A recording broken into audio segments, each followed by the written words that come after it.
प्रश्नावली 4.3 का प्रश्न संख्या 10 नंबर।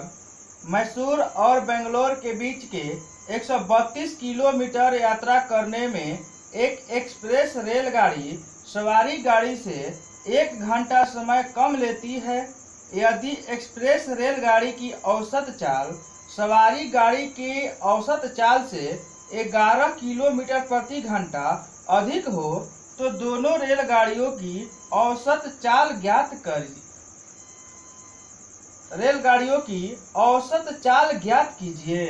तो देखिए यहाँ पर माना सवारी गाड़ी की औसत चाल क्या मान ले हम, तो हम यहाँ पर मान लेते हैं 1 किलोमीटर प्रति घंटा हम मान लेते हैं सवारी गाड़ी की औसत चाल। यहाँ पर अब लिख दे रहे हैं एक्सप्रेस गाड़ी की औसत चाल। अब किताब में कह रहा है हम लोग के प्रश्न में कि जो एक्सप्रेस रेलगाड़ी की औसत चाल है सवारी गाड़ी की औसत चाल से 11 किलोमीटर अधिक है। कहने का मतलब एक्सप्रेस जो रेलगाड़ी है सवारी गाड़ी की औसत चाल से कितना अधिक है, तो 11 किलोमीटर प्रति घंटा अधिक है। तो यहाँ पर हम कहेंगे x + 11 किलोमीटर प्रति घंटा कह सकते हैं। तो यहाँ पर क्या होगा, तो समय बराबर क्या होता है फॉर्मूला दूरी बाटा समय। ये फॉर्मूला क्यों लगा रहे हैं, कहने का मतलब यह हुआ कि अगर यहाँ पर सवारी गाड़ी की औसत चाल 1 किलोमीटर प्रति घंटा है, एक्सप्रेस जो गाड़ी है उसका औसत चाल कितना हो जाएगा x + 11। तो जिसका चाल अधिक रहता है उसका जो समय लगेगा बहुत कम लगेगा। तो हम लोग की किताब में कह रहा है कि जो समय जो लग रहा है 1 घंटा का अंतर हो रहा है। तो यहाँ पर क्या करेंगे दूरी, तो दूरी हम लोग को दिया है किताब में 132 किलोमीटर। तो यहाँ पर लिख देंगे, समय निकालेंगे तो 132 दूरी हो जाएगी। और यहाँ पर चाल, तो चाल यहाँ पर सवारी गाड़ी की औसत चाल कितना माने हैं 1 किलोमीटर प्रति घंटा। तो यहाँ पर x रख देंगे।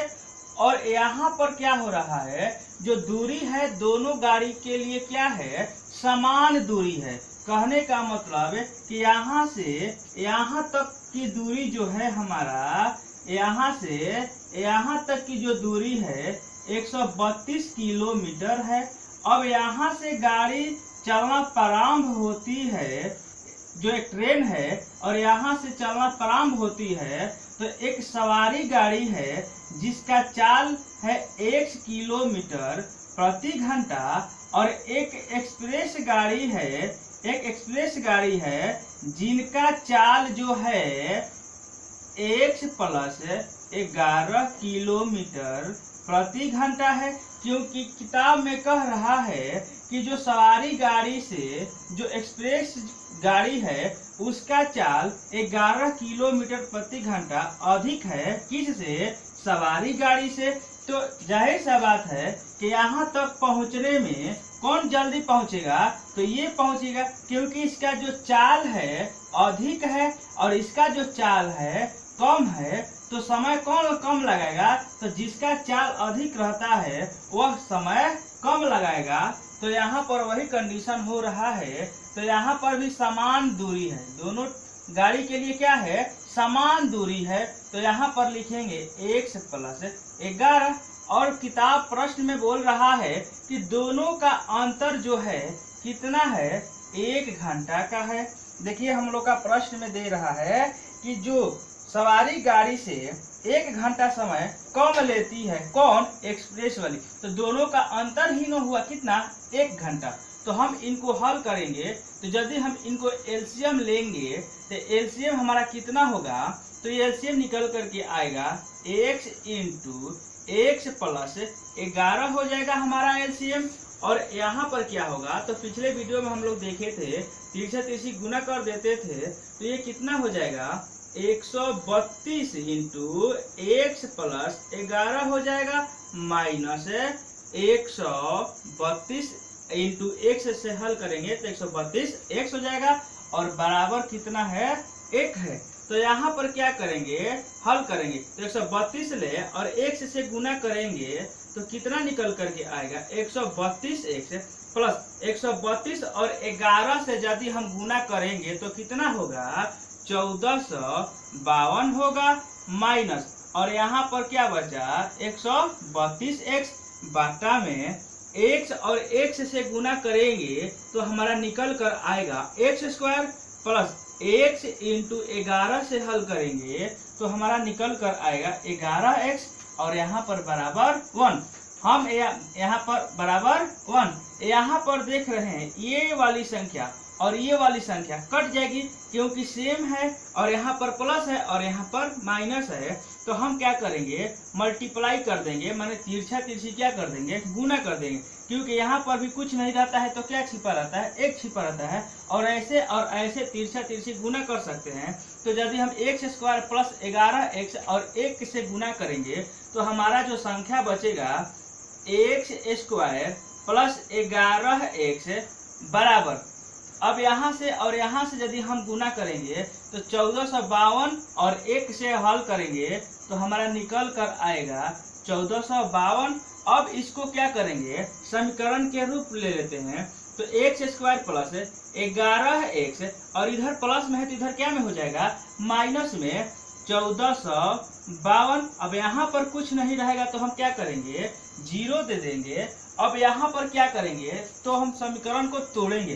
तो पिछले वीडियो में समीकरण तोड़ने को हम बतलाए हैं, जो वीडियो 4.1 नहीं देखे हैं वो जा करके देख ले, और डिस्क्रिप्शन बॉक्स में हम लिंक उसका दे दिए हैं। तो देखिए हम इसको बनाते हैं। तो बतलाया गया था फर्स्ट एंड लास्ट से गुना करेंगे, तो फर्स्ट एंड लास्ट से गुना करेंगे तो कितना होगा, यहाँ पर 1 छिपा रहता है, तो 1 और 1452 से यदि हम गुना करेंगे तो हमारा निकल कर आएगा 1452, और 1452 को दो भाग में तोड़ेंगे कि जोड़ने और घटाने पर 11 आना चाहिए। वह कौन कौन संख्या ले ले, तो हम कहेंगे 44 और यहाँ पर ले लेते हैं 33, इसलिए गुना करते हैं तो हमारा 1452 आ जा रहा है। और यदि हम इस 44 में से 33 को घटाते हैं तो हमारा बीच वाली संख्या 11 आ जा रहा है।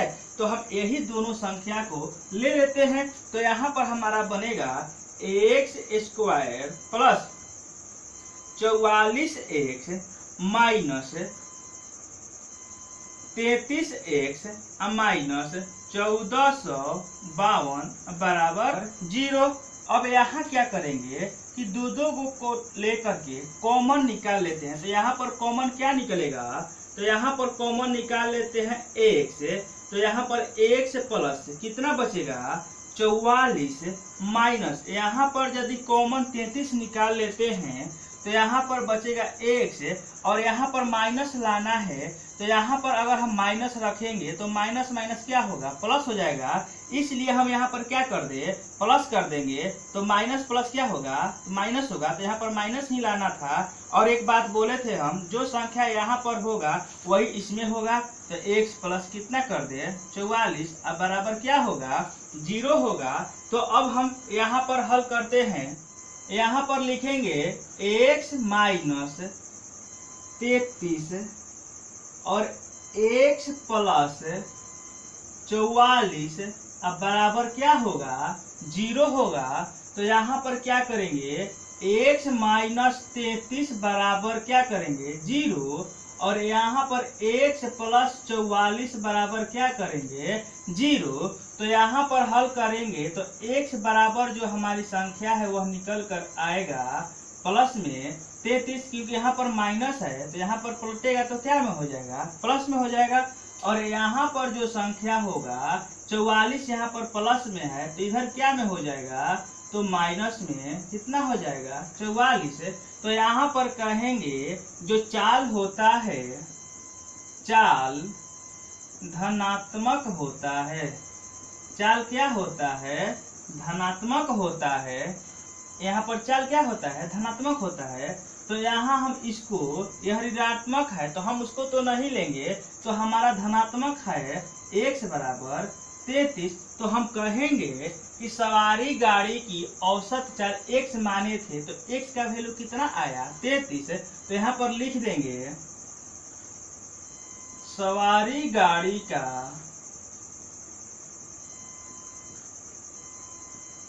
औसत चाल कितना, x किलोमीटर प्रति घंटा था, तो x का वैल्यू कितना आया, तो कहेंगे 33 किलोमीटर प्रति घंटा। अब यहाँ पर था एक्सप्रेस गाड़ी की औसत चाल, तो लिख देंगे एक्सप्रेस गाड़ी की, यहाँ पर की छूट गया है, गाड़ी की औसत चाल x प्लस 11 था, तो x का वैल्यू यहाँ पर 33 प्लस 11 कर सकते हैं किलोमीटर प्रति घंटा। तो यहाँ पर निकल कर आया 33 प्लस 11 44 किलोमीटर प्रति घंटा, और यही हमारा क्या हुआ आंसर। प्रश्न संख्या 11 है, दो वर्गों के क्षेत्रफलों का योग 468 मीटर स्क्वायर है। यदि उनके परिमापों का अंतर 24 मीटर हो तो दोनों वर्गों की भुजाएं ज्ञात कीजिए। तो देखिए यहाँ पर लिखेंगे, माना कि बड़े वर्ग की भुजा कितना मान ले, 1 मीटर मान लेते हैं। तो यहाँ मान लेंगे छोटे वर्ग की भुजा बराबर y मीटर मान लेते हैं। तो यहाँ पर प्रश्न से, यहाँ पर हल करते हैं प्रश्न से, तो यहाँ पर लिखेंगे, तो हमारे प्रश्न में बोल रहा है कि दोनों भुजाओं के वर्गों का योग 468 मीटर स्क्वायर है। तो यहाँ पर लिखेंगे वर्ग का क्षेत्रफल बराबर, तो वर्ग का क्षेत्रफल बराबर फॉर्मूला होता है भुजा स्क्वायर। कितना होता है, भुजा स्क्वायर। तो यहाँ पर हम देखेंगे कि प्रश्न में कह रहा है कि दोनों भुजाओं के वर्गों का योग, तो दोनों भुजाओं कौन सा है, तो एक है x मीटर और दूसरा है y मीटर। तो यहाँ पर दोनों वर्गों का, तो भुजा के वर्ग और दोनों का योग, तो एक y का वर्ग करेंगे और दोनों का योग कितना आ रहा है, 468 आ रहा है। तो हम इसको कहेंगे समीकरण 1। अगला हम देखते हैं कि हम लोग के प्रश्न में दिया है कि दोनों का जो परिमाप है उनका अंतर भी दिया है 24 मीटर। तो दोनों भुजाओं का परिमाप, तो यहाँ पर लिख देंगे वर्ग का परिमाप बराबर क्या होगा, 4 गुने भुजा होता है, 4 गुने भुजा होता है। तो यहाँ पर हमारा क्या निकल करके आएगा, तो मान लीजिए हम यहाँ पर बड़े वर्ग की भुजा x माने थे, तो भुजा का मान कितना x माने थे, तो यदि हम 4 से और x से गुना करेंगे तो कितना होगा, 4x होगा। और यहाँ पर छोटे वर्ग की भुजा क्या माने थे, y माने थे, तो भुजा का मान यदि y मानेंगे तो हमारा निकल कर आएगा 4y। अब प्रश्न में कह रहा है कि दोनों का जो अंतर आ रहा है वो आ रहा है 24 मीटर। तो हम यही चीज यहाँ पर लिख देते हैं, क्या लिख देते हैं, तो यहाँ पर 4x माइनस 4y बराबर कितना, 24, क्योंकि परिमाप दोनों का दिया है, अंतर कितना 24। तो यहाँ पर हम देख रहे हैं कि 4 जो है हमारा कॉमन निकल जाएगा, तो यहाँ पर कितना हो जाएगा, बराबर 24। तो हम इसको यदि कटाएंगे तो कितना मर्त में जाएगा, 6 मर्त में चला जाएगा। तो यहाँ पर हम लिखेंगे x माइनस वाई बराबर 6। अब यहाँ पर क्या होगा, x और 6 प्लस में है तो इधर क्या में हो जाएगा, माइनस में, और माइनस y है तो उधर क्या में हो जाएगा, प्लस में, और इसको मान लेंगे समीकरण 2। अब यहाँ पर क्या करेंगे, तो यहाँ पर हल करेंगे समीकरण 1 में। समीकरण 1 से क्या करेंगे, तो हल करेंगे। तो समीकरण 1 हमारा देख लेते हैं क्या है, तो हमारा है x² प्लस y² बराबर 468। तो यहाँ पर हम क्या करेंगे, तो हल कर लेते हैं। तो हमारा यहाँ पर निकल करके आएगा, तो हम देख रहे हैं कि x² प्लस y², तो यहाँ पर लिख देंगे x² प्लस y का वैल्यू यहाँ पर कितना है, तो x माइनस 6 है। तो x माइनस क्या करेंगे, यहाँ पर x माइनस 6, और यहाँ पर हम देख रहे हैं कि y का स्क्वायर है, तो यहाँ पर भी क्या कर देंगे, स्क्वायर कर देंगे, और यहाँ पर बड़ा 468 लिख देंगे। तो अब इसको हल करेंगे x माइनस बी का होल स्क्वायर पर। तो यहाँ पर फॉर्मूला होता है a माइनस बी का होल स्क्वायर बराबर a² minus 2 into a into B plus B का होल स्क्वायर। इसी फॉर्मूला पर हम क्या करेंगे, रख के तोड़ देंगे। तो यहाँ पर हल करेंगे x² plus a² means x² minus 2 into x into 6 plus b का होल स्क्वायर अब बराबर 468। तो अब इसको यदि हम हल करेंगे तो x और x² प्लस x² कितना होगा, 2x² हो जाएगा, माइनस यहाँ पर क्या होगा, 6 दूना 12x प्लस 6 का 36 अब बराबर, यहाँ पर बराबर जो प्लस 468 है इधर लाएंगे तो क्या में हो जाएगा, माइनस में 468 हो जाएगा, बराबर क्या हो जाएगा, 0 हो जाएगा। तो यहाँ पर क्या करेंगे, तो 2x² माइनस 12x प्लस, यदि हम 36 में से इस संख्या को घटाएंगे तो 36 ले यह संख्या जो है 468 बड़ी है, तो ये संख्या क्या में हो जाएगी, माइनस में हो जाएगी। तो हमारा घट करके कितना आएगा, तो यदि हम 468 में से 36 को घटाएंगे तो हमारा निकल कर आएगा 432 बराबर 0। अब यहाँ पर क्या करेंगे कि 2 हम कॉमन निकाल लेते हैं। तो यदि हम 2 कॉमन निकाल लेंगे तो यहाँ पर बचेगा x² माइनस 6x और माइनस यहाँ पर बचेगा 6। तो 2 से अगर भाग देंगे तो कितना बचेगा, 216 बराबर 0। तो यदि हमारा यह संख्या जो है 2 इधर गुना में है तो उधर क्या में हो जाएगा, भाग में हो जाएगा। और किसी भी संख्या को 0 से भाग देने पर क्या हो जाएगी, 0 हो जाएगी। तो हम क्या करेंगे, x² माइनस 6x माइनस 216 बराबर क्या हो जाएगी, तो उधर भाग में गया था तो 0 के 0 ही हो गया। तो यहाँ तो फर्स्ट एंड लास्ट से गुना करेंगे, तो गुना करेंगे तो आएगा 216 और 216 को 2 भागों में तोड़ेंगे तो हमारा निकल कर आएगा एक संख्या 18 और एक संख्या आएगी 12। यदि हम 18 से और 12 से गुना करेंगे तो 216 आ जाएगा। और यदि हम इस 18 संख्या में से 12 संख्या को घटाएंगे तो हमारा निकल कर आएगा ये समीकरण की बीच वाली संख्या आ जाएगा। तो हम इन्हीं 2 संख्याओं को ही क्या कर ले लेते हैं। तो हम इन्हीं 2 संख्याओं को लेकर के बनाते हैं। तो x² minus 18x plus 12x minus 216 बराबर 0।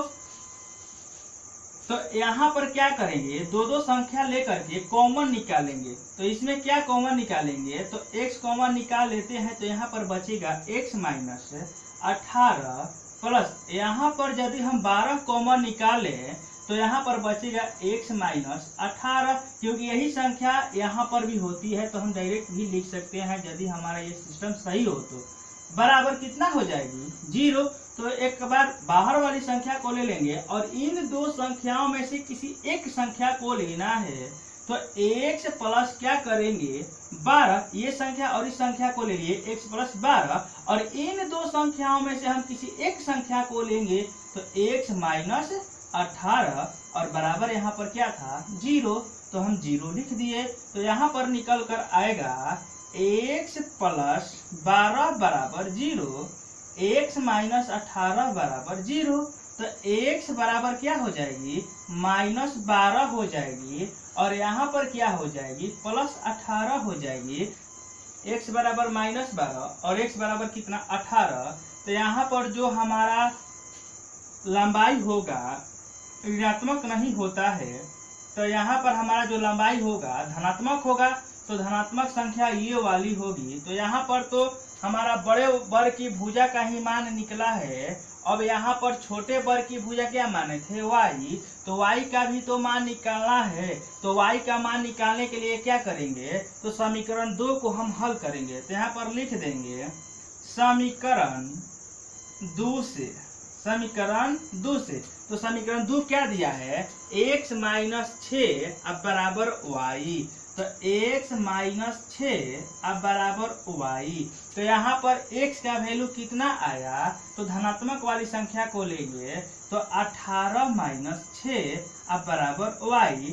तो हम यहाँ पर कहेंगे y बराबर कितना, तो हम कहेंगे यदि 18 में से 6 को घटाएंगे तो कितना निकल कर आएगा, 12। तो हम कहेंगे यहाँ पर क्या कि यहाँ पर क्या माने थे, बड़े वर्ग की भुजा। तो यहाँ पर लिखेंगे बड़े वर्ग की भुजा बराबर 18 मीटर होगा। और यहाँ पर लिखेंगे छोटे वर्ग की भुजा बराबर, तो y का मान, छोटे वर्ग की भुजा क्या माने थे, y माने थे। तो y का वैल्यू कितना निकल कर आया, 12। तो छोटे वर्ग की भुजा हम क्या मान लेंगे, 12 मीटर, और यही हमारा क्या हो जाएगी, आंसर हो जाएगा।